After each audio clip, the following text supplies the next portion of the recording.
Greetings. We are the Arcturian Council of 12. We are pleased to be here with you now, this day of your time. We will now continue with part 2 of our series on entity attachments. In this transmission, we will discuss the second type of entity attachments, the lost ones. Imagine if you were lost, alone, and frightened. The very first thing you would do is try to find something familiar to make yourself feel better.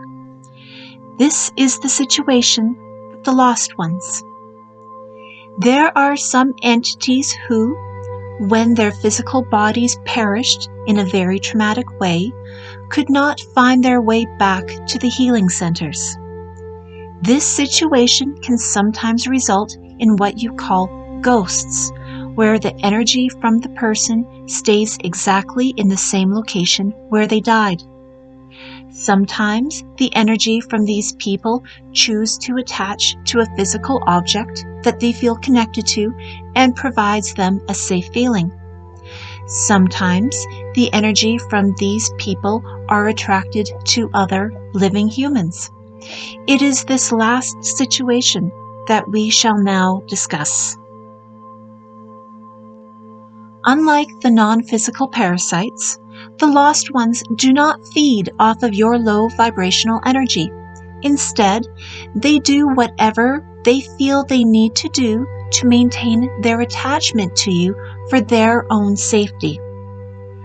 Let us use a few examples from our channel for you. The first example. From a very young age, our channel had neck issues. She was sent to many medical specialists, and none could find out why she experienced neck pain and stiffness. As such, she has gone through life with neck and shoulder pains and a very sensitive throat area. Her mother experienced the same issues. Therefore, she thought it was an inherited problem. When she learned about entity attachments, she did an assessment on herself and found several entities attachments who had attached to her throat, neck, and shoulder areas. During the process of removing the entities, she found that each one of them had died traumatically from some circumstance related to their neck area. They attached to her for safety and familiarity, as they did not understand what happened to them when they died and were stuck, so to speak. She unknowingly allowed them to attach due to her vibrational harmony to each one of them. The second example. Several years ago, our channel developed debilitating lower back issues. Even after spinal surgery, they were unable to fix her constant pain, nor were the surgeons able to find the cause of the pain, since the surgery was supposed to have fixed the problem. Once she was able to mentally put herself into a better frequency, she was able to reflect upon her lower back situation and discovered an entity attachment in the vicinity.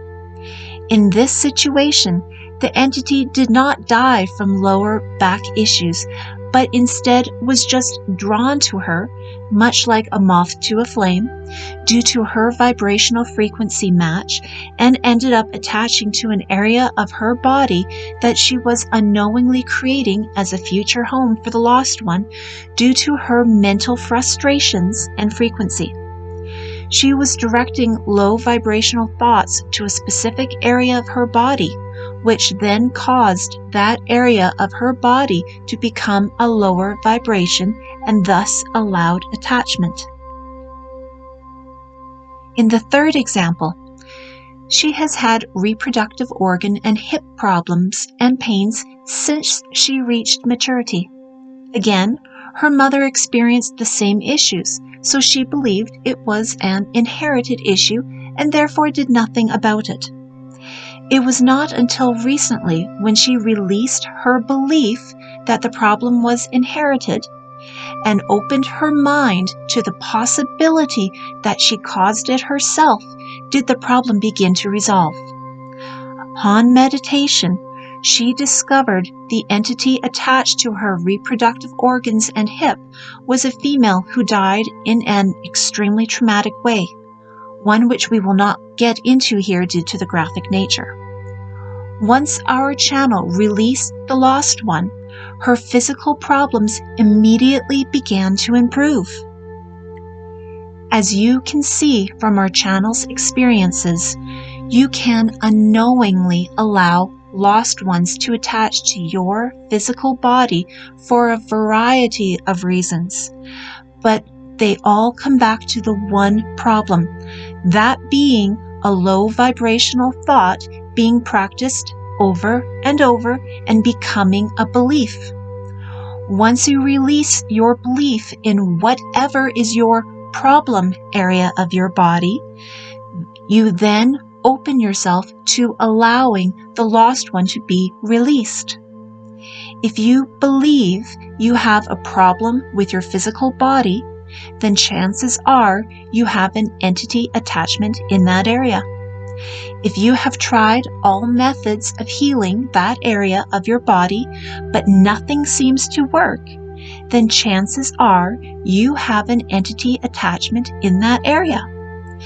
If you experience a strong fear due to some area of your body for no particular reason, such as you currently have a sore knee, but are fearful of falling and breaking your knee and then not being able to walk on it again, then chances are you have an entity attachment in that area.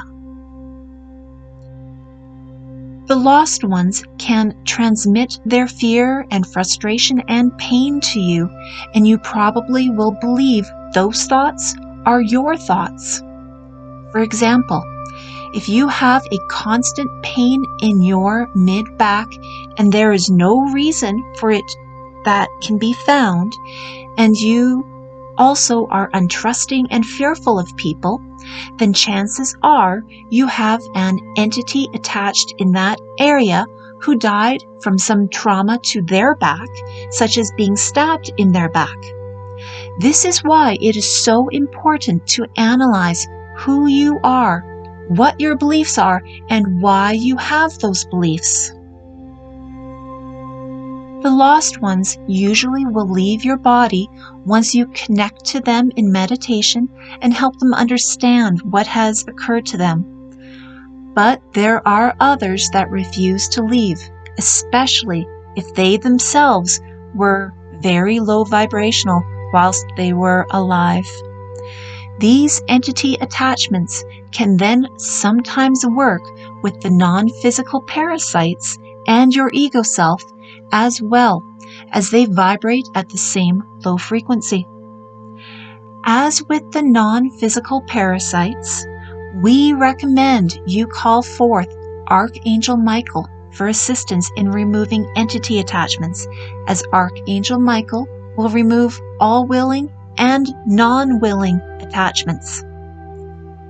We will continue in detail as to the process of entity attachment removal in part 3 of our series.